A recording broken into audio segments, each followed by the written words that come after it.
nós estivéssemos de volta à Idade Média, que foi um período sombrio sobre a Terra. Tá? Por todos esses exageros, é que no passado iniciou-se o costume de se usar máscaras, de se usar fantasias. Porque as pessoas tinham a ideia de cometer todos esses abusos e elas não queriam ser reconhecidas. Então passou-se a usar máscaras e fantasias.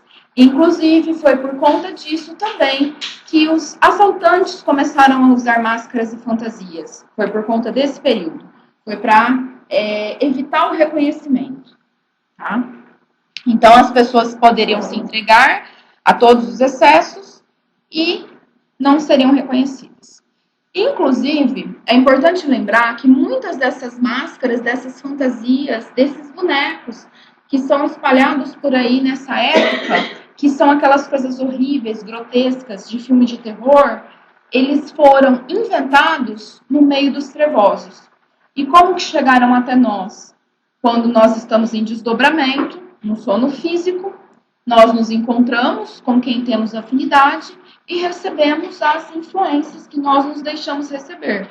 Então, é assim que surge no inconsciente dessas pessoas que criam essas fantasias, criam essas máscaras, esses bonecos, essas coisas horríveis, né? Essas coisas assim que dão medo, que chocam, que deixa a gente meio perdido.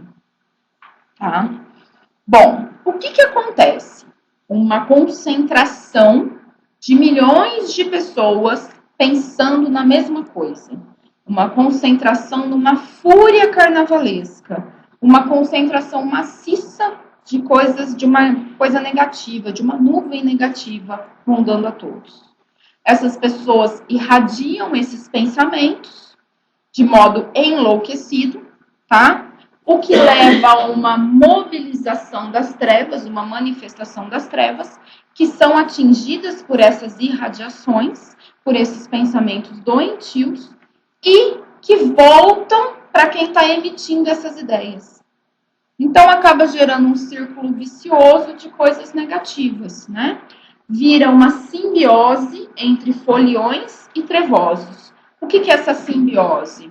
É igual às plantas, né? Por exemplo, os líquens das árvores, que é aquele fungo verdinho que gruda no tronco, tá?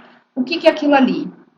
É uma espécie de fungo. Ele gruda na planta e ele vive sugando a planta, igual uma orquídea. A orquídea, ela utiliza esse processo de simbiose. Ela gruda na árvore e suga a árvore para sobreviver. Então, entre nós e os desencarnados trevosos, acontece a mesma coisa. A gente abre campo para eles grudarem em nós e tanto usufruírem de nós, para eles, entre aspas, sobreviverem, né? Quanto mandarem as ideias negativas para a gente. No Livro dos Espíritos, a questão 713, tá? De Kardec, evidentemente, fala assim: o homem que procura nos excessos de todo gênero o requinte do gozo, coloca-se abaixo do bruto, pois que este sabe deter-se quando satisfeita a sua necessidade. Abdica da razão que Deus lhe deu por guia, e quantos maiores forem seus excessos, tanto maior preponderância confere ele a sua natureza animal sobre a sua natureza espiritual. Diante disso surge a doença como um castigo à transgressão da lei de Deus. Tá? O que significa essa citação? As pessoas ficam enlouquecidas, comportam-se de formas horríveis, inadequadas, atraem as influências dos espíritos perversos, transgridem as leis de Deus e, como resposta, muitas vezes recebem a doença física, para que possam compreender que não devem se comportar como animais. Aliás, nem os animais que a gente chama de irracionais, eles cometem... Digamos como pessoas normais, se nos deixarmos ultrapassar esse limite, que é mínimo, podemos enlouquecer, literalmente. Né? Podemos ter comportamentos em total desequilíbrio. E muitas vezes nós estamos nesse desequilíbrio e a gente não consegue enxergar isso. Tá? Então, por isso que é importante a gente lembrar do que Jesus nos ensinou, orar e vigiar. Eu vou lembrar disso mais para frente. Então, quem acredita que pode enlouquecer uma vez por ano no carnaval está em desequilíbrio, tá? Talvez até sem perceber. E aí, pensando em todas essas coisas negativas que tem nessa festa, eu fui buscar mais informações, eu assisti algumas palestras do Divaldo, eu li um pedaço do livro, eu não terminei de ler, esse Nas Fronteiras da Loucura. Eu li vários textos espíritas a respeito. E Divaldo fala assim: assim como Kardec codificou a lei do trabalho, ele também deixou explícita a lei do descanso. Então, talvez nós possamos aproveitar este momento do carnaval, que ainda não acabou, então por isso que o tema ainda é pertinente, para nós descansarmos. Porque o nosso corpo precisa desse repouso, precisa distrair, precisa de alegria para renovar as nossas células e para que a gente possa se manter em estado de equilíbrio. Tá? Então, vamos agora fazer um paralelo. Eu estou falando sobre pessoas que se acham que tem que pegar essa semana, esses dias e enlouquecer. E dizem que isso é saudável. Só que a gente sabe que isso significa um desequilíbrio. Se o nosso corpo precisa de equilíbrio, como é que eu posso dizer que esse desequilíbrio vai nos deixar bem? Se nós precisamos estar com a cabeça no lugar, com o corpo no lugar, com tudo no lugar, com o espírito no lugar, como que esse desequilíbrio vai deixar a gente bem? Não tem muito sentido, né? Mas a gente pode aproveitar o carnaval para passarmos em família, para reencontrarmos os amigos, para cuidarmos da nossa vida social, que é importante, né? Para harmonizarmos. Isso tudo ajuda com que renovemos as nossas células e nos mantemos em equilíbrio. Mudança de atividade. Mudança de atividade é uma forma de repouso mental. Então, por exemplo, se eu trabalho todo, nós estamos gerando um desequilíbrio. Desfiles das escolas de samba. Tem muita gente que estava acompanhando as votações agora à tarde, né? Tem muita gente que paga o ano inteiro para ir lá desfilar, o ano anterior, né? Tem muita gente que, eu quero assistir o desfile, é tão bonito ver aquelas baianas com aquelas roupas girando, é tão bonito ver as coisas que eles inventam, tal. Eu posso assistir os desfiles da escola de samba sendo espírita? Posso, não tem problema nenhum. Se você analisar, vários desses desfiles são espetáculos maravilhosos. Qual que é o problema? Culto excessivo ao corpo nu, né? O culto excessivo ao materialismo. Qual que é o problema? Eu achar que porque eu estou assistindo o desfile, eu tenho que pegar a minha filha e colocar ela para desfilar pelada. Isso não é adequado. Então, isso eu estou deturpando o que seria um momento de arte, de cultura, né? Então, isso não é saudável.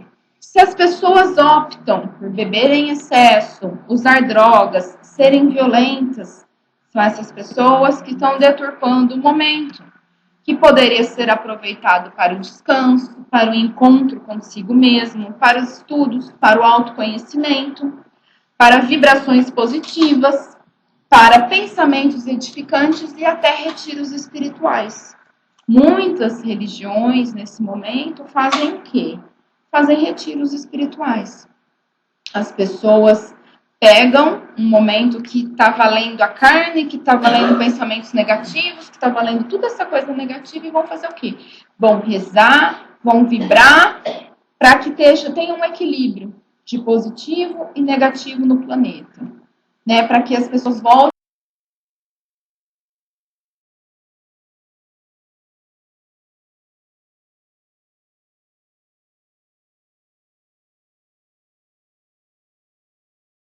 e o que teria essa quarta-feira de cinzas depois do carnaval, que seria o primeiro dia da quaresma. Essa quarta-feira de cinzas, para os cristãos, não sei de quais religiões, eu sei que a Igreja Católica está dentro, E algumas igrejas protestantes, não sei se a evangélica também segue isso. Na verdade, o dia é chamado de Dia das Cinzas. Tá?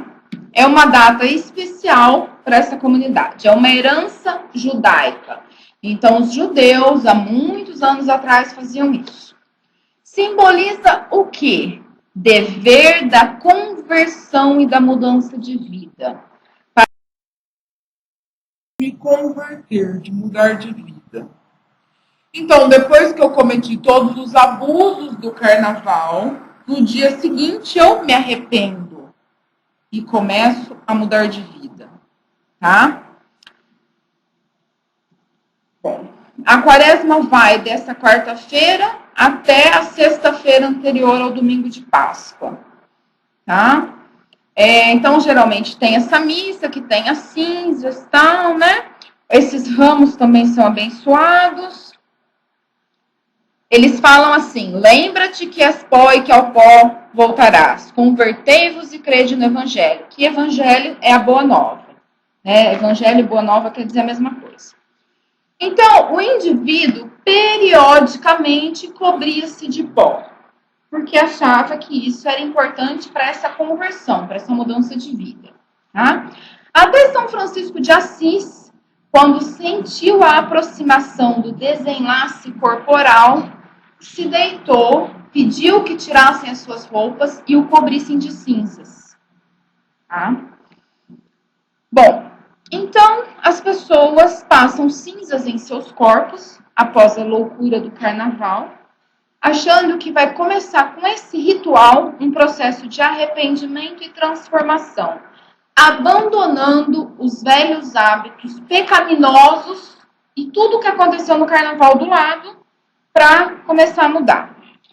Então, elas lembram todos os dias, a quaresma serve para lembrar as pessoas diariamente que aquele período acabou, que a pessoa precisa se transformar, né? Que temos que nos comprometermos com o autoconhecimento, a reforma íntima, a autotransformação, o amor próprio, a modificação de cada um, o esforço de cada um de nós para superar as nossas mazelas interiores. Então, na verdade, é isso. É um ritual, que a Igreja Católica é cheia de rituais, não está previsto na Bíblia, tá? Foi instituído por uma herança judaica, que faz exatamente o que ela disse, pega os raminhos, queima, passa nas pessoas, com a ideia de que? De lembrar que a qualquer momento podemos desencarnar e que diante dos abusos que nós cometemos, nós temos que nos arrepender e começar a trabalhar por uma vida nova. Resumidamente é isso. Então, diante disso, eu falo o quê? O que nós pregamos no Espiritismo diariamente, não só depois do Carnaval? Reforma íntima, né? Está no Evangelho, que conhece-se o verdadeiro espírita pelos esforços que ele faz para superar as suas más inclinações e pela transformação. Então, o que representa essa quarta-feira de cinza? Esforços para nos modificarmos. Reforma íntima. Agora eu pergunto para vocês, será que a gente tem que esperar até amanhã para a gente começar a se modificar? Então, o que eu sugiro diante de tudo isso que a gente discutiu hoje? Que nós comecemos agora. Que nós comecemos nesse exato instante, quem ainda não está lutando para se modificar, quem ainda não está lutando diariamente para superar as suas próprias dores, as suas próprias viciações, as suas próprias mazelas, que comece hoje, que comece agora. Que neste instante todos nós comecemos a nos transformarmos no verdadeiro espírita, a superarmos as nossas dificuldades, a olharmos para dentro de nós, que a coisa mais difícil que tem é a gente olhar para dentro, tá? E enxergarmos o nosso orgulho, a nossa inveja, o nosso personalismo, o nosso perfeccionismo, enxergarmos tudo que a gente tem de negativo e começarmos um processo de transformação agora mesmo. Então, se a gente tem o hábito de não só ouvir aquela vizinha, mas falar mal dos outros junto com ela, vamos começar agora a não fofocar. Vamos começar agora a trancar a boca. O que está no nosso lar, né? O remédio da água. Então, vamos encher E fica lá e fica a boca cheia de água enquanto ela conta as fofocas da cidade inteira. A gente vê o seguinte, eu até li sobre isso, porque eu também fui procurar páginas católicas para esclarecer sobre a quarta-feira de cinza, sobre a quaresma, tudo. E lá tinha, muito engraçado, tinha um balão assim dizendo alimentos proibidos, entendeu? Volto no que eu falei no meio. Nós espíritas, a gente não proíbe nada. A gente entende que cada um está no seu grau evolutivo. Tá? Recentemente, o Alcântara, que vocês já devem ter assistido a palestra dele, que é um que fala assim, bem dinâmico, tudo. É muito gostoso assistir as palestras dele. Tem algumas no YouTube, para quem tiver interesse. Fez uma palestra lá onde eu frequento, dizendo que como nós espíritas não devemos comer carne de animais. Né? E aí eu volto a dizer, nós não colocamos regras a ninguém. Se chegar algum momento da nossa vida que a gente acha que a gente não precisa mais daquele alimento, nós vamos deixar isso naturalmente. Não é porque nós estamos num período do ano que nós vamos parar de comer. E o resto que a gente faz?